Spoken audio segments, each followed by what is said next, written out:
बाजूला बसलेले आमचे धनंजय मुंडे माझे मेहुणे आहेत, त्यांची बहीण माझ्या लहान भावाला आहे. ताई म्हणल्या अण्णा तुमचा चेहरा खुल्लाय मेहुणा बघून. पण आई ह्या सख्या मेहुण्याला सोडून मी तुमच्या बरोबर राहिलो ताई. आज तुम्ही एक झालो माझं मन भरून आलं.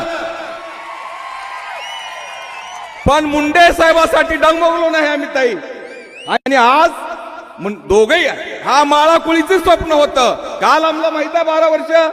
तर या उद्घाटनाला दोघही बहीण भाऊ राहो म्हणून लांबले. त्यांना अडचण होती, ताईला बोलावं का धनंजयला बोलावं, डीएम ला बोलावं का पीएम ला बोलावं. आणि आज डीएम पीएम मध्ये लांबलं ताई. आता डीएम पीएम एक झालेत, पुतळ्याचं अनावरण झालं आणि हाच संघर्ष आता कायमपणे चालू राहील. म्हणून मित्र हो, मुंडे साहेबांचं या गावासाठी खूप योगदान आहे.